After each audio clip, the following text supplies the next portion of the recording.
Greetings from Athens, Greece. It's early morning and I'm out doing street photography. I just want to encourage you that street photography is all about metaphor, story, and also narrative. So let's take a look at the background. We have some graffiti that says death and chili, which is a really interesting combination. So let's try to make use of this graffiti to create a metaphoric style image. Let's see what we can do. Okay, so I'm back at my hotel now, and I just downloaded the photos, and I'm really happy with them. So let me show you what I came up with. I had two images really stood out, this one and this one. I'll tell you why. But first, what I'm going to do, and this is simply in iOS Photos, is turn it black and white.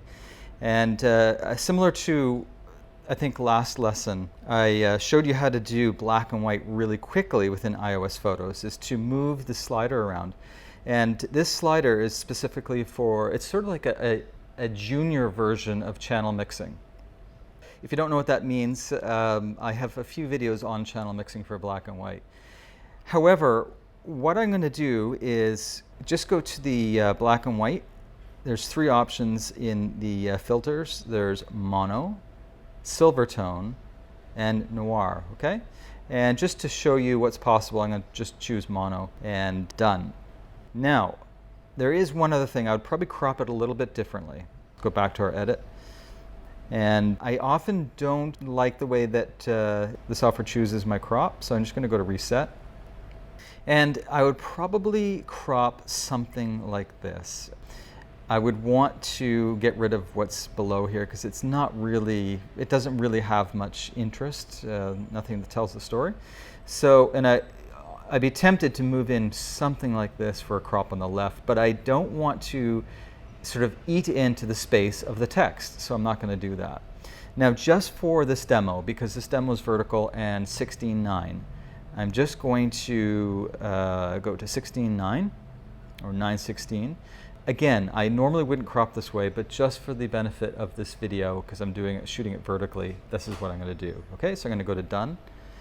And here is the reason why I like this, is because in street photography, we're always looking for metaphor, we're always looking for a story, as I suggested already. So we have the word death, and it points to the man as he's smoking. Now, do I hate people smoking? Well, maybe if they're directly smoking in my face. I don't care if people smoke, it's their choice. However, when we're looking at street photography and we're trying to find the story, this is what we're looking for, death pointing toward the man as he's smoking, okay? So let's just move on to this picture. Now, first of all, I'm going to flip it to black and white. So we're going to go again to our black and white. Let's just choose a mono or silvertone or noir. What do you think is better? So it's a toss-up between noir and silvertone. I think we're going to go with noir. We're going to go to done. Actually, we're going to do the same thing. Just for the sake of this video, I'm going to do a 16:9 or 9:16 crop and done. And the reason why this has value in my mind is because the word death is straight over this man who's completely blacked out. It's a complete silhouette. And he, what is he? Is he the angel of death? Does he have a spirit of death over his life? There could be so many factors where this is this picture has meaning. It has some underlying hidden meaning. It has some form of narrative, okay?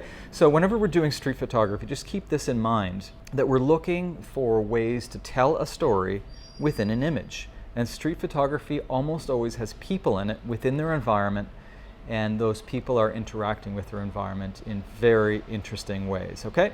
So hope that helped. You got a lot of value of that. And this also applies to a certain extent to other genres like travel photography. And also, I'm not too well versed in wedding photography, but I know a lot of wedding photographers make really good use of the built environment and also natural environments to tell a story of that great big day.